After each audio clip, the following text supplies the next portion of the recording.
of the United States Army in support of Operation Iraqi Freedom, now represents Florida's 17th District, Congressman Greg Steube. Greg, thanks for coming back on. How you been? Yeah, good. How are you? Well, I'm pissed. I mean, I don't know another way to put it, Greg. Rest of America right now.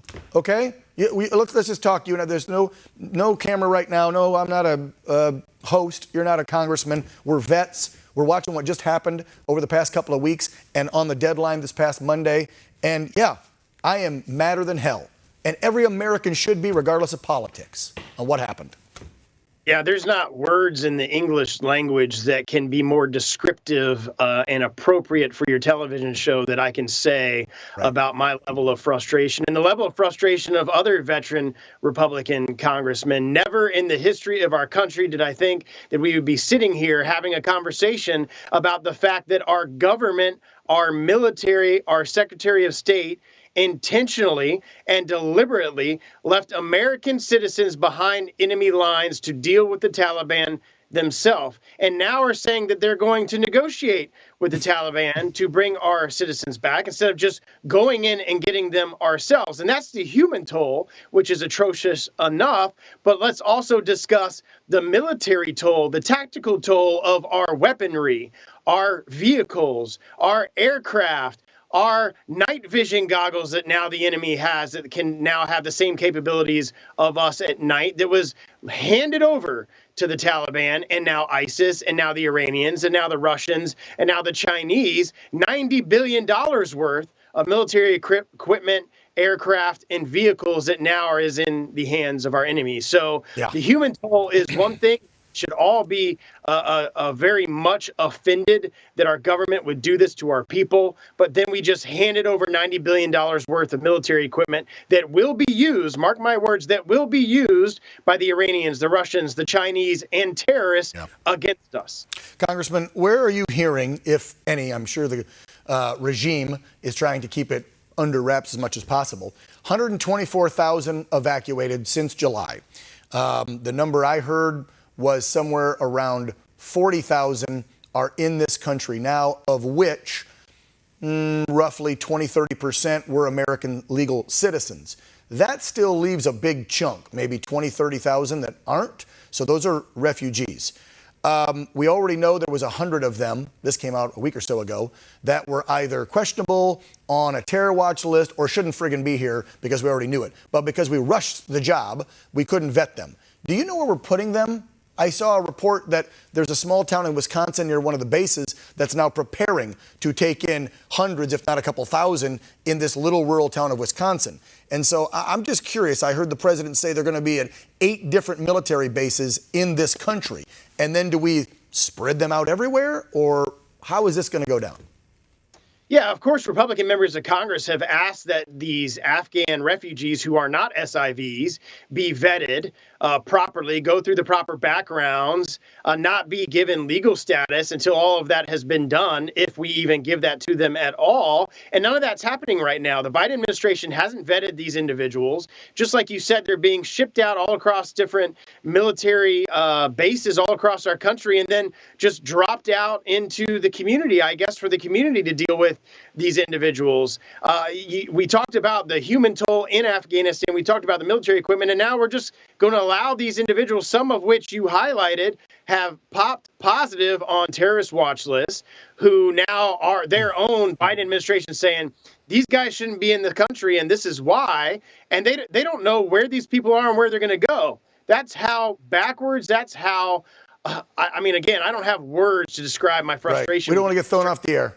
I'm sure that there's plenty of people watching their TV and, like that great, amazing Aaron Lewis song, are screaming "what the" right now at their television screen every day, watching all this unfold. I know I've been.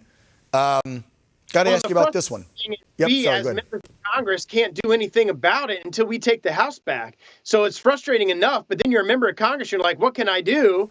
And there's nothing we can do because we have got a Democrat House, we've got a Democrat Senate, and the Biden administration who ignores all of our letters and all of our communications and all of the things that we want to do. So that's the other level of frustration, is you're in a position where you represent people in this country who are banging and pleading and wanting us to do something, and we can't because we don't have any ability legislatively to do that.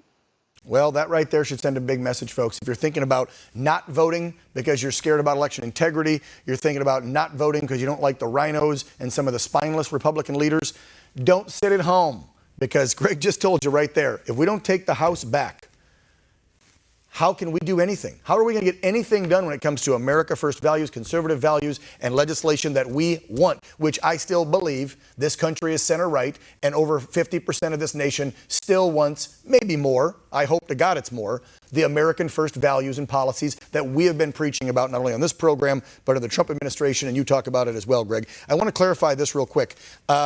We heard and we reported earlier this week that the Speaker, your leader in the House, Ms. Pelosi, wouldn't let the names of the 13 Marines read. I heard that 40 GOP veterans, that I would hope one of them was you, wanted to try and read them again, and House Democrats blocked you guys from reading them. So did you guys try it again this week, and you were blocked from reading the names of the fallen soldiers?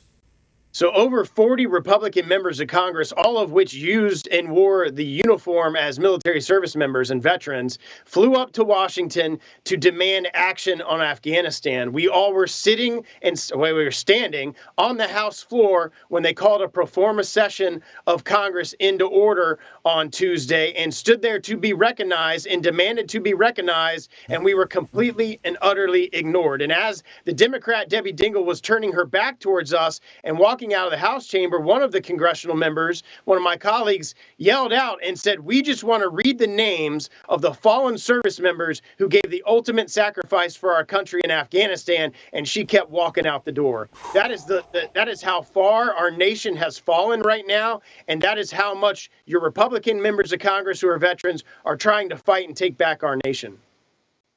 So I was told earlier this week by ownership, keep it clean. Don't get us thrown off the air. I'm trying my hardest, Greg.